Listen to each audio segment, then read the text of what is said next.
Halo semuanya, kita kembali lagi belajar mengenai polinomial atau suku banyak.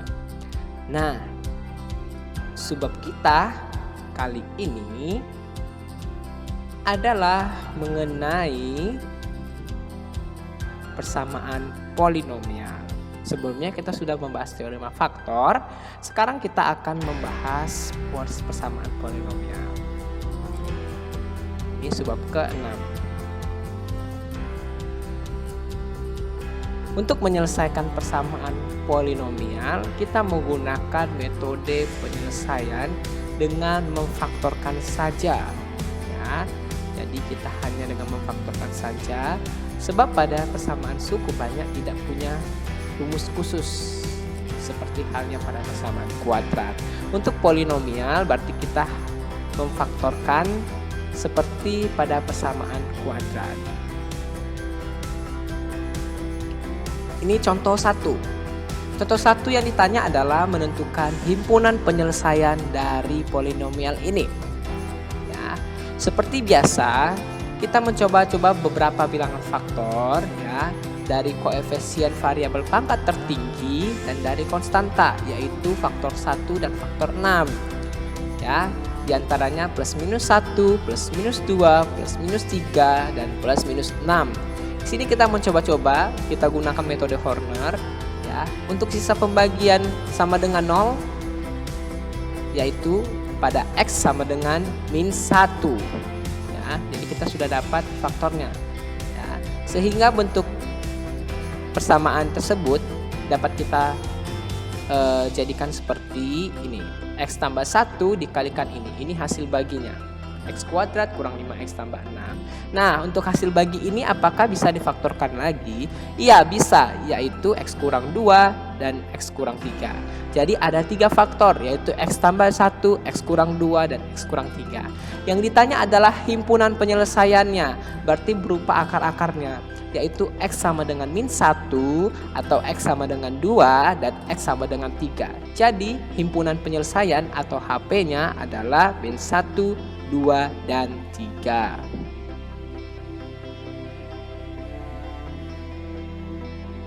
Contoh soal 2.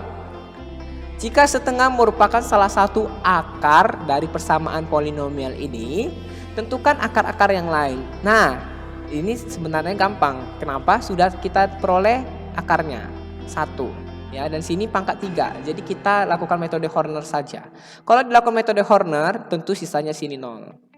Ya, dan hasil baginya yaitu 2X kuadrat kurang 8X kurang 2. Ini bisa juga kalian sederhanakan menjadi X kuadrat kurang 4X kurang 1. Nah, untuk ini, persamaan ini ya, dapat kita buat menjadi seperti ini. X kurang setengah dikalikan dengan 2X kuadrat kurang 8X kurang 2 sama dengan 0. Nah, hasil baginya ini apakah bisa difaktorkan? Ya, tidak bisa difaktorkan. Ya, sehingga untuk menyelesaikannya kita dapat menggunakan rumus ABC. Ya, ingat rumus ABC min B plus minus akar diskriminan per 2A. Ya, jadi ini kalian harus tahu dari mana. Ya, tentukan dulu A-nya berapa, B-nya berapa, dan C-nya berapa. Ya, kemudian kita proses, jangan sampai salah di operasi matematikanya. Diperolehlah X12-nya itu 2 plus minus akar 5. Jadi akar yang lainnya adalah 2 tambah 5 dan 2 dikurang akar 5.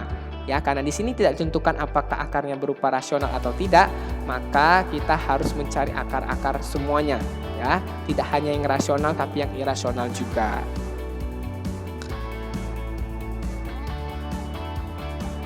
Nah, kita masuk hubungan akar-akar polinomial dengan koefisien suku. Ya. Kalau misalnya di dalam pangkat 2 ya, persamaan kuadrat, kita bisa gunakan rumus untuk jumlah akar-akarnya yaitu min B per A. Ya. Kemudian hasil akar-akarnya yaitu C per A. Oke. Di sini ini rumus awalnya AX kuadrat tambah BX tambah C sama dengan 0. Kemudian kita bagi A. Ini dia. Jadi ini dia koefisiennya. Koefisien untuk suku X pangkat 1 dan ini koefisien untuk suku X pangkat 0. Jadi kalau jumlahnya min B per A dan hasil akar-akarnya adalah C per A. Itu yang untuk kuadrat. Bagaimana untuk yang pangkat 3? ya, ini ada polinomial dengan berderajat 3. Ya, diketahui langsung akar-akarnya yaitu X1 sama dengan -2, X2-nya itu -3, dan X3-nya itu -4. Maka kita dapat menentukan hubungan ketiga akar dengan koefisien suku-suku yang diketahui. Oke, untuk X1 tambah X2 tambah X3, berarti -2 tambah -3 tambah -4 sama dengan -9. Ini untuk jumlah akar-akarnya. Kemudian jumlah hasil kali setiap dua akar-akarnya. Ini dia, ya, X1 kali X2 tambah X1 kali X3 tambah X2 kali X3, ini dia hasilnya 26. Kemudian hasil kali akar-akarnya, hasil kali setiap akar-akar, hasilnya -24. Oke, secara umum untuk persamaan suku banyak berderajat 3 berlaku jika akar-akar suatu persamaan suku banyak, ini suku banyaknya, ya, ini koefisiennya, koefisien P1 pada X2, X pangkat 2, koefisien P2 pada X pangkat 1 dan P3 pada X pangkat 0, ya. Dan diketahui X1, X2, X3 adalah akar-akarnya, maka bentuk identiknya adalah seperti ini, ya. Ini polinomialnya, ya. Ini dia setara dengan ini, X1, X kurang X1, X kurang X2, X kurang X3, ya. Oke, ini kita proses, ini hasilnya. Nah, yang untuk X pangkat 2 itu yaitu ini, ya. X1 tambah X2 sama dengan min P1. Kenapa? Karena di sini min. Ya, jadi langsung dibuat min P1. Atau dapat kita lakukan min 1 pangkat 1 P1. Ini jumlah akar-akarnya. Ya, untuk X1 kali X2 tambah X1 kali X3 tambah X2 kali X3 sama dengan P2. Ya, ini dia P2X sama dengan ini. Yang variabelnya X pangkat 1. Ya, atau dapat kita lakukan, kita ubah menjadi min 1 pangkat 2 dikali P2. Ini jumlah hasil kali setiap dua akar-akarnya. Jadi ada jumlah hasil kali setiap dua akar-akarnya. Ini kan dua akar-akar. Nah, bagaimana dengan hasil kali akar-akarnya? Ya, kebetulan sini ada 3 akar. Ya, ini dia. Min X1, X2, X3 sama dengan P3. Di sini langsung buat min P3. Ya, X1 kali X2 kali X3 sama dengan min P3. Atau dapat kita lakukan menjadi min 1 pangkat 3 dikali P3. Inilah hasil kali akar-akarnya. Oke. Untuk soal yang tadi, ya, soal yang ini, ya, kita buktikan dengan menggunakan rumus ini. Oke. Ini dia.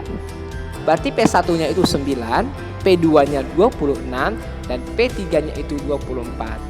Untuk jumlah akar-akarnya kita gunakan min 1 pangkat 1 P1, berarti min 9. Kemudian jumlah hasil kali setiap dua akar-akarnya, ya, berarti P2 26. Kemudian untuk hasil kali akar-akarnya, ya, ini dia, min 1 pangkat 3 kali P3, min 24. Apakah sama jawabannya dengan yang tadi? Iya, sama ya, min 9, 26, dan minus 24. Ya, jadi bisa gunakan rumus seperti itu. Oke, bagaimana dengan polinomial berderajat n? Kalau berderajat n kita lakukan hubungan seperti ini. Ya, ini untuk jumlahnya. Jumlah semuanya berarti min 1 pangkat 1 kali P1. Kita tentukan dulu P1. P1 itu berarti pada variabel X2, ya. Kemudian ini, ya, bukan pada variabel X2, pada variabel X pangkat kedua untuk yang pangkat ketiga tadi. Ya, kalau pangkat 4 pada X pangkat 3, seperti itu seterusnya. Ya. Nah, ini untuk jumlah hasil kali kedua akar-akarnya. Ya, ini dia rumusnya, min 1 pangkat 2 kali P2 atau P2 saja. Kemudian ini, ya, jumlah hasil kali ketiga akar-akarnya, ya, min 1 pangkat 3 P3. Dan ini hasil kali akar-akarnya, min 1 pangkat n dikali Pn. Oke, ini dia harus kalian ingat. Sebagai contoh untuk polinom berderajat 4. Ini ada polinom berderajat 4, ya. Tetapi tidak diketahui berapa nilai P1, P2, P3, P4-nya. Oke, maka jumlah akar-akarnya adalah min P1. Jumlah hasil kali setiap dua akar-akarnya adalah P2. Jumlah hasil kali setiap 3 akarnya adalah min P3, dan jumlah hasil kali setiap 4 akar adalah P4. Oke, atau hasil kali setiap akar-akarnya adalah P4. Ya, seperti itu. Kita masuk ke contoh soal. Ada polinom ya berderajat 3 dan tidak diketahui nilai konstantanya, di sini m. Maka ditentukan nilai m jika dua akarnya kembar dan dua akarnya berlawanan. Oke, kita misalkan dulu ini polinomnya, akar-akarnya tentu x1, x2, x3. Kenapa? Karena berpangkat 3. Ya, kalau berpangkat 2 berarti akarnya 2, kalau berpangkat 1 berarti akarnya 1. Begitu seterusnya. Oke, kita tentukan P1, P2 dan P3-nya. Tentu P1-nya itu 0 ya, karena di sini x kuadratnya tidak ada.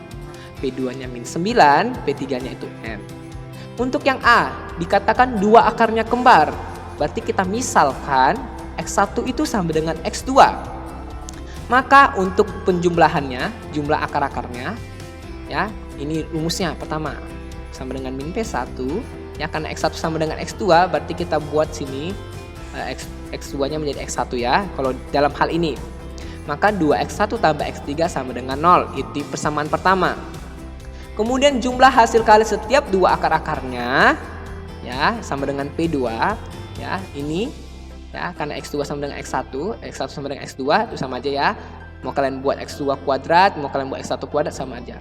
Ini x1 kuadrat tambah 2x1 x3 karena x2-nya sudah diganti menjadi x1 sama dengan min 9 ya. Nilai P2-nya min 9. P2 min 9. Oke, ini persamaan kedua. Nah, untuk hasil kali setiap akar-akarnya, ini dia x1 kuadrat kali x3 sama dengan min m.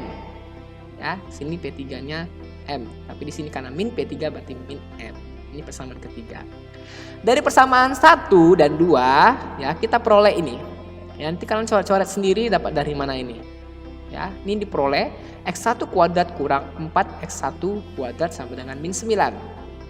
Oke, maka 3x1 kuadrat sama dengan 9. Diperoleh x1-nya yang pertama itu plus minus 3 dan x3-nya itu plus minus 2 ya. Bisa memperoleh x3-nya ini ya, kalian substitusikan aja ke salah satu ini ya, ke salah satu persamaan, apakah persamaan 1 ataukah kedua. Oke, kita sudah tahu nilai x1 dan x3-nya. Nah, dari persamaan 3 ini dia, dari persamaan 3 inilah kita peroleh nilai m-nya ya, karena x1 kuadrat kali x3 sama dengan min m ya. Maka m sama dengan minus, ini dia plus minus akar 3 dikuadratkan dikalikan dengan plus minus 2 akar 3 dikuadratkan.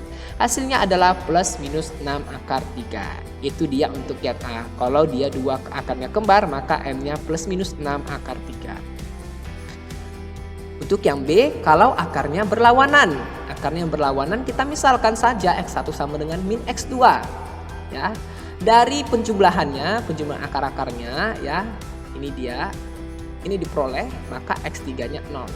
Oke, karena x1 sama dengan min x2 ya, berarti bisa kita ganti x2 ini menjadi min x1 ya, x3-nya 0. Kemudian untuk hasil kali setiap akar-akarnya, karena kita peroleh 0, x3-nya 0, ya udah gampang kita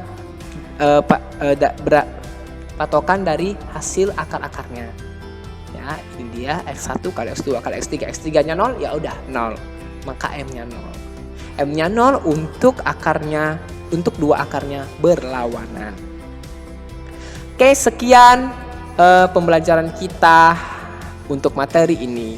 Jadi kalau kalian ada yang kurang mengerti, bisa tanyakan langsung kepada Sir lewat WA. Oke, sampai jumpa di pertemuan selanjutnya. Bye-bye.